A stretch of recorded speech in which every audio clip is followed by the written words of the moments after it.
Welcome to the deep dive. Today, we're diving into the world of acarology, Oh, wow. the study of mites. Okay. You shared your interest in this fascinating field Yeah. and even provided us with an introduction to acarology by Edward W. Baker and G. W. Wharton as our guide. Right. Now, Yeah. when we think of creatures that shape our world, Yeah. we rarely think of mites, right? No, not But really. what if I told you Uh-huh. they're more influential than we realize? You're absolutely right. Okay, Mites are often overlooked, so let's unpack that. but they play a critical role in almost every ecosystem We're talking about creatures that are mostly microscopic, on Earth. Yeah. living all around us, and yet we hardly notice them. Yeah. It's like a secret world teeming right under our noses. Exactly. So where do we even begin with something this vast? Well, the book starts by defining mites as arachnids, Okay. closely related to spiders and ticks. Oh, okay. But unlike their larger relatives, Okay. mites are often incredibly tiny. Yeah. We're talking about creatures that can be smaller Wow. than the period at the end of this sentence. That's wild. It's hard to even imagine Yeah. something that small having such a big impact. I know, So how do acarologists even find right? and study these microscopic marvels? Well, It's not like they're out there with butterfly nets. right, Okay. not quite. All right. The book details how free-living terrestrial mites can be found in a variety of places, Okay. like soil, leaf litter, Uh-huh. and even on mushrooms. Interesting. Basically, anywhere there's decaying organic matter, Okay. you're likely to find mites. Ah, so they're like nature's cleanup crew breaking down all that stuff. Exactly. How do they actually collect them? Right. I mean, we're talking about creatures you could barely see with the naked eye. Here's where it gets really interesting. Okay. Acarologists use these incredibly fine-tipped brushes, Yeah? almost like watercolor brushes, Huh. to gently pick up mites without crushing them. Oh, wow. And then they use specially designed forceps Okay. to carefully transfer them to slides for examination under a microscope. It's like microsurgery for mites. Yeah. But even with a microscope, I imagine it's still pretty challenging to study something this small. We're right. Yeah. The book explains that because of their size, Okay. mites need to be specially prepared for viewing. Uh-huh. They're often mounted on slides using a material like balsam, Okay. which helps to preserve them Right. and make their features more visible under the microscope. Okay, so we've collected them. We've got them under the microscope. Yeah. What are we actually looking at? What's the anatomy of a mite like? Well, first, it's important to remember that there's incredible diversity among mites. Okay. There are thousands of species, each with its own unique features. Right. But generally speaking, Yeah. a mite's body is divided into two main parts, the gnathosoma Okay. and the idiosoma. Okay, I'm already getting lost in the jargon. Right. Break it down for me. Think of the gnathosoma as the mite's head. Okay. It's where you'll find their mouth parts, which Okay. are adapted for all sorts of different feeding strategies. All right. Some mites have piercing mouth parts for sucking fluids, Yeah. while others have chewing mouth parts for grinding up solid food. So it's like they've got a whole toolbox of eating utensils, Right. depending on what's on the menu. Exactly. What about the idiosoma? Is that like the mite's body? Exactly. Okay. The idiosoma is the main part of the mite's body. All right. And it contains all the other important organs, All like right. their legs' digestive system and Yeah. reproductive organs. Speaking of legs, Yeah. how many legs does a mite have? Typically, mites have 4 pairs of legs as adults, Okay. but the larval stage Oh. only has 3. Wait, they literally grow an extra pair of legs as they mature. Yeah. That's bizarre. You mentioned something earlier about mites having these internal plates for support. Yes. Okay. Those are called apodemes. Apodemes. Think of it this way. You have your skeleton for support, right? Right? Yeah. Well, mites have these internal plates that help give their legs structure and Right. anchor their muscles. That's so cool. It's like they've got their own internal scaffolding system. Yeah. And what about those hair-like structures I've seen on some mites? What are those all about? Those are called setae, Setae. and they come in all shapes and sizes. Wow. Some setae are simple and hair-like, Okay. while others are feathery Oh, or okay. even club-shaped. It's like each species has its own unique hairstyle. But seriously, what purpose do they serve? They have a variety of functions, Right. from sensory perception to helping the mite grip surfaces. Right. For example, some mites use their setae to detect changes in air currents or vibrations, Uh-huh. which can help them find food or avoid predators. Oh, wow. That's cool. And other mites have setae that are modified for clinging to their hosts, Oh, okay. like those parasitic mites Yeah. that live on birds or mammals. It's amazing how such tiny structures can play such important roles. I know, it's incredible. And what about the mites themselves? Are they all just tiny specks? Oh. Or is there A lot of variation in size and shape. There's incredible variation. Okay. Some mites are so small they're practically invisible to the naked eye, Yeah. while others can be several millimeters long. Wow. And they come in all sorts of shapes, Really? from round and plump to long in splendor. Uh-huh. Some mites even have these elaborate spines or projections on their bodies. It's like a whole world of bizarre and wonderful creatures that we never even knew existed. I know, right? But let's get back to their impact. Okay. You mentioned earlier that mites play a crucial role in ecosystems. Yeah. Can you elaborate on that? Absolutely. Right. Mites are involved in a wide range of ecological processes, Mhm. from decomposition and nutrient cycling Okay. to pollination and pest control. Okay, let's break those down one by one. Sure. First, decomposition. Okay. How do mites contribute to that? Well, as we mentioned earlier, Yeah. mites are often found in places where there's decaying organic matter, Uh-huh. like soil and leaf litter. Okay. They feed on this material, Yep. breaking it down into smaller pieces and releasing nutrients back into the environment. So they're like nature's recyclers, helping to keep the ecosystem running smoothly. Exactly. What about nutrient cycling? Yeah. How are they involved in that? Mites play a key role in moving nutrients through the ecosystem. Okay. For example, Yeah. some mites feed on fungi, Uh-huh. and when they excrete waste, they release nutrients that can be taken up by plants. Oh, wow. Other mites help to aerate the soil as they burrow through it, Okay. which improves drainage and makes it easier for plant roots to grow. It's amazing how these tiny creatures are constantly at work, even though we can't see them. I know, it's fascinating. And you mentioned pollination as well. Yeah. Do mites actually help to pollinate plant? Yes, some mites do. Wow. They're not as efficient as bees or butterflies, Right. but they can still transfer pollen from one flower to another as they move around in search of food. That's fascinating. Yeah. I never would have guessed that mites could be involved in pollination. Right.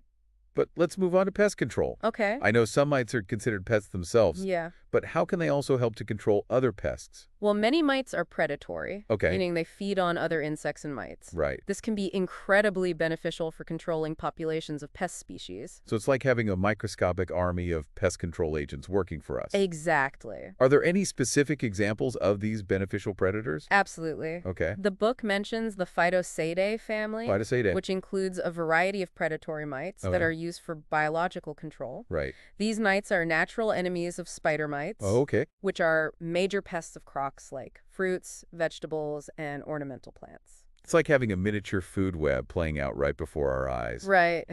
But speaking of pests, I know some mites can be harmful to humans as well. Right.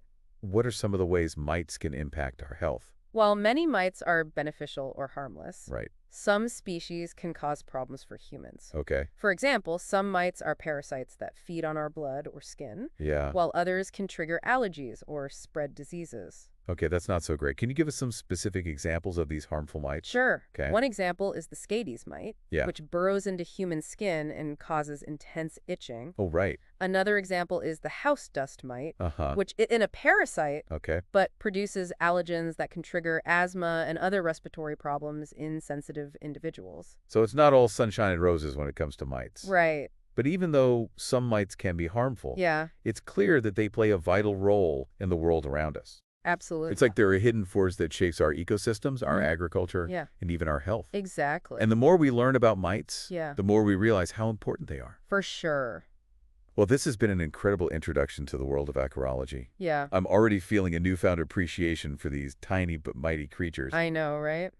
But before we dive deeper into specific groups of mites and their unique adaptations, Okay. I want to ask you a question that's been on my mind. Go ahead. The book mentions that some female mites can swell up to 500 times their original size when they're carrying offspring. Wow.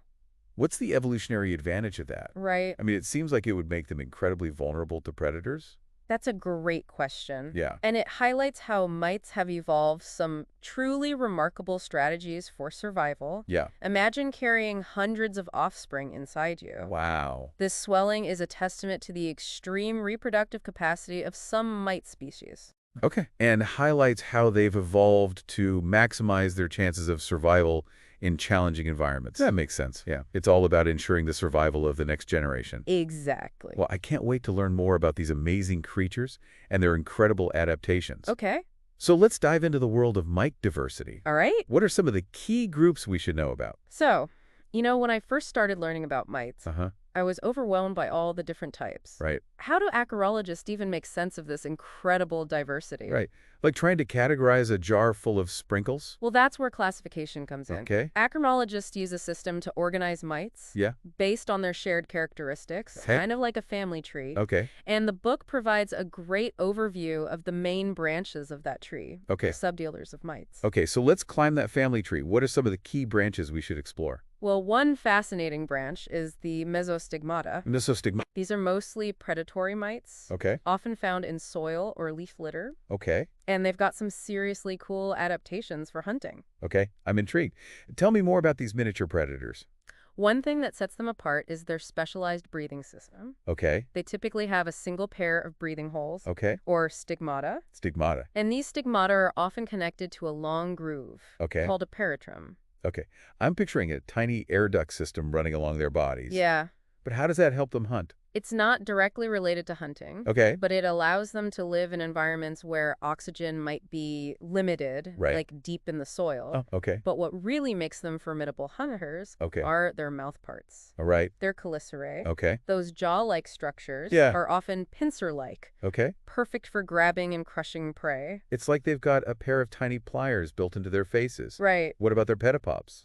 Those sensory appendages. Yeah, Do they play a role in hunting as well? absolutely. The pedipalps can be modified with spines or claws Okay. to help capture and subdue prey. Right. And some mesostigmata even have a special structure on their pedipalps Okay. called a spermatodactyl. A spermatodactyl. Yeah. What in the world is that? It's used by males to transfer sperm packets to females. Oh, wow. It's basically a specialized appendage for mating. Wow, talk about a targeted delivery system. Okay, so we've got these fierce predators roaming around the soil. Yeah. What kind of prey are they targeting? They're not picky eaters. Okay. They'll go after other mites, Right. springtails, Okay. even small insects. Wow. They're a crucial part of the food web, Okay. helping to keep populations of other organisms in check. It's like they're the miniature lions of the soil ecosystem. Exactly. Okay. Now let's jump to a different branch of the mite family tree. Okay. The Ixodiida. You might be more familiar with these movies, Okay. as they include the tips. Oh, yeah. Ticks definitely have a reputation and not a good one. Right.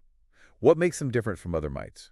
Well, one obvious difference is their size. Okay. Ticks are generally much larger than other mites. Right. And they're obligate parasites. Okay. Meaning they need a host to survive. And I'm guessing their mouth parts are specially adapted for their parasitic lifestyle? You're right. Okay. Ticks have a harpoon-like structure Oh, wow. called a hypostone Hypostone. that they use to pierce their host's skin Okay. and anchor themselves in place. Right. They also have specialized saliva Oh, wow. that prevents blood from clotting, allowing them to feed for extended periods. Okay, that's officially creepy. Right. So it's the hypostone that makes tick bites so hard to remove. Exactly. Okay. It's barbed. Yeah. So it really digs in. Oh, And while they're feeding, ticks Uh-huh. can transmit diseases, yeah. which is why there's such a concern for human and animal health. Right. Lyme disease is a big one that comes to mind. Exactly. So ticks are definitely a branch of the white family tree we want to avoid. Yeah, probably a good idea. But let's move on to a less menacing group. Okay. What about those orbatida mites we touched on earlier? Yeah. The ones that are like tiny armored tanks. Oh, yes. Yeah. The Orbatida. Yeah. They're a fascinating group, Often. often found in soil and leaf litter, Uh-huh. and they play a critical role in decomposition. So they're like the recyclers of the mite world. Exactly. Okay, cool. They feed on decaying organic matter, Yeah. breaking it down into simpler compounds Right? that can be used by plants, Okay. and their tough exoskeleton Right. protects them from predators Right. and helps them to survive in harsh environments. You mentioned they can even roll into a ball for extra protection. Yeah, It's like they have their own personal fortress. right. But aside from decomposition, Yeah. are they involved in any other ecological processes?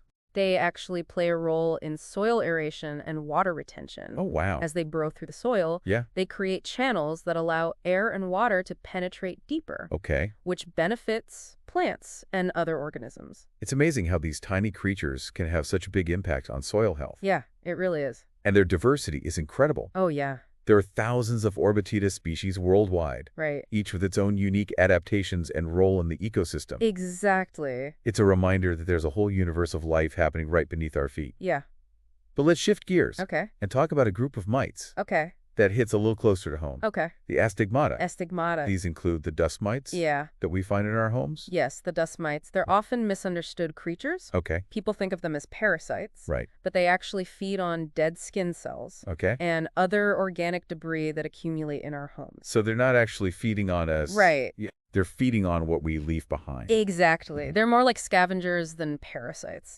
Right. And while they can trigger allergies in some people, they're not inherently harmful. That's a good point. Yeah. So it's not about eradicating dust mites completely, but rather about managing their population. Precisely. Okay. Simple measures like regular cleaning, vacuuming with a HEPA filter, and washing bedding in hot water can help to reduce dust mite populations and minimize allergic reactions. Great advice. Okay. Now let's talk about another group of mites that are often associated with humans, the trombitiforms. Trombitiforms. This is a huge and diverse group. Yeah. But they're often called chiggers. Yeah. Because some species have larval stages that bite humans. Right. Yeah. The trombitiforms are a fascinating bunch. They include everything from plant-feeding mites to predatory mites to parasitic mites. Wow. And yes. Some species have larval stages? They can be annoying to humans? So those are the culprits behind those itchy bites we get after walking through tall grass. Exactly. Okay. The larvae of some trombitiform species are parasitic, and they attach to hosts, including humans, to feed on their tissues. Okay. But it's important to remember that only a small percentage of trombitiform species actually bite humans, and their bites are usually just a temporary nuisance. That's good to know. But let's move on to the adults of this group. Okay. What are their lives like? Well, adult trombitiforms are typically free-living. Okay. And they play a variety of roles in the ecosystem. Right. Some are predators, helping to control populations of other mites and insects. Right. Others are plant feeders. Yeah. And some are even involved in decomposition. So they're kind of like the jack of all trades of the mite world. You could say that. Okay. They're incredibly diverse. Right.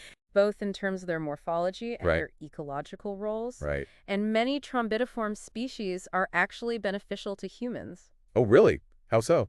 Well, remember those predatory mites we talked about earlier that are used for biological control? Right, yeah. Many of those belong to the trombitiforms. Oh, okay. They're natural enemies of pest mites and insects. Right. And they can help to reduce the need for pesticides. So they're like the superheroes of the agricultural world. Exactly. Fighting pests and protecting our crops. Yeah. And there are even some trombitiform species that are used in medicine. Well, some species produce compounds. Wait, mites in medicine, tell me more. Yeah, that have antibacterial or antifungal properties. Oh, wow. And scientists are exploring the potential of these compounds for developing new drugs. That's incredible. So these tiny creatures that we often overlook could hold the key to new medical breakthroughs. It's definitely possible. And it just highlights how much we still have to learn about the world of mites. I'm starting to see why acarologists are so passionate about these creatures. Yeah. They're tiny. Yeah. They're diverse. Uh-huh. And they're impacting our lives in more ways than we could have imagined. Absolutely. But before we wrap up our exploration of mite diversity, there's one more group I want to talk about. Yeah. The prostigmata. Prostigmata. This group includes some of the most brightly colored and oddly shaped mites. That's right. Okay. The prostigmata are visually stunning. Okay. They often have bright red or orange coloration. Okay. And some species have bizarre, almost alien-like body shapes. Okay. I'm picturing something out of a sci-fi movie. Right. But what's the purpose of all that flashiness? Well, in some cases, it might be a form of warning coloration. Okay. Many prostigmata species are toxic. Right. And their bright colors might serve to deter predators. It's like they're saying, don't even think about eating me, I'm poisonous. Exactly. Okay. And the bizarre body shapes might be adaptations for their specific lifestyles, for example. Yeah. Some prostigmata species live in water. Oh, wow. And their elongated, streamlined bodies help them to move efficiently through the water column. It's amazing how evolution has shaped these creatures in so many different ways. I know, it's incredible. But what about their ecological roles? Yeah. What are they doing out there in the world? Prostigmata, like many other mite groups, play a variety of roles in the ecosystem. Right. Some are predators, feeding on other mites and insects. Right. Others are plant feeders. Yeah. And some are even involved in decomposition. So they're kind of like a microcosm of the entire mite world. Right. With all sorts of different lifestyles and adaptations. Exactly. And their diversity is truly remarkable. Oh, it is. There are thousands of prostigmata species worldwide. Uh-huh. And scientists are still discovering new ones all the time. All the time. It's a reminder that there's so much more to learn about these incredible creatures. I know. It's really exciting. Well, we've covered a lot of ground today, from have. tiny predators Yeah. to armored decomposers to bizarre, brightly colored creatures. Yeah. And I have to say, I'm feeling a newfound respect for the world of mites. It's a fascinating world. But before we move on to the final part of our deep dive, Okay. I want to ask you a question Okay. that's been bugging me. Go ahead. You know, we've talked about how mites are classified. Yeah. But I'm wondering, how do they actually reproduce? Oh, right. I mean, they're so tiny. Yeah. It seems like it would be a challenge. That's a great question. Yeah. And you're right. Yeah. Mite reproduction is quite fascinating. In fact, it varies quite a bit depending on the species. Okay, so give us the lowdown on mite romance. Okay. How do these tiny creatures find each other and make more mites? Wow. So we've covered a lot of ground in our exploration of mite diversity, from fierce predators and armored decomposers to brightly colored beauties and those infamous dust mites. Yeah, it's been quite a journey. But I feel like with every detail we uncover, 10 more questions popped up. That's the beauty of science. Right. The more you learn, the more you realize how much you don't know. Exactly. So what are some of the big unanswered questions that acarologists are still grappling with? What are the frontiers of mite research? Well, one area that's really exciting right now is mite evolution. Okay. Scientists are using genetic tools to trace the evolutionary history of mites and understand how they diversified into so many different forms. It's like piecing together a giant jigsaw puzzle. Yeah. With each piece representing a different species and its unique adaptations. Precisely. Okay. And another area of active research is mite ecology. Okay. Researchers are studying the intricate relationships between mites and other organisms. Plants, animals, fungi, even bacteria. Wow. It's about understanding their role in the grand scheme of things, right, how they fit into the web of life. And I imagine this research has implications for things like agriculture and conservation, right? Absolutely. Yeah. Understanding how mites interact with their environment can help us develop more sustainable farming practices. Oh, right. And protect ecosystems from invasive species. Right. For example, knowing which predatory mites are effective at controlling specific pests can help farmers reduce their reliance on pesticides. It's like harnessing the power of nature to solve our problem. Exactly. And there's a lot of potential in that. For sure. Another area that's gaining attention is the medical importance of mites. Okay, we talked about some of the harmful mites earlier. Yeah. But are there also mites that could be beneficial to human health? You bet. Scientists are discovering that some mites produce compounds with antibacterial and antifungal properties. Oh, really? Imagine harnessing those compounds to develop new treatments for infections. Wow, that's incredible. These tiny creatures could hold the key to medical breakthroughs. Right. But speaking of medical breakthroughs, yeah, when we first started talking about acarology, I never imagined that mites could spin silk. Right. What's the latest on that research? Could mite silk have practical applications? That's a great question. It's still early days. Yeah. But scientists are intrigued by the properties of mite silk. Okay. It's different from spider silk. Right. And it could have potential uses in areas like wound healing or tissue engineering. Wow. It's another example of how these often overlooked creatures could hold unexpected solutions to our challenges. It's like they're a treasure trove of biological secrets just waiting to be unlocked. I know, right?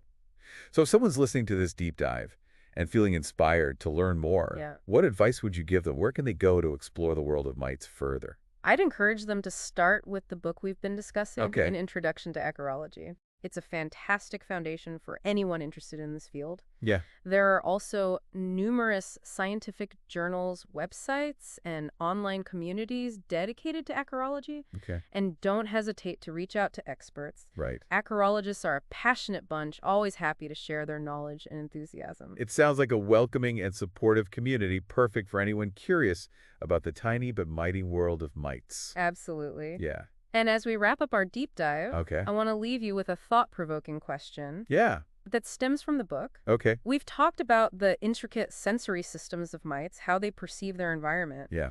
But how do these microscopic creatures living in a world we can barely fathom actually experience their surroundings? Right. What can we learn from their adaptations to navigate the world at such a small scale?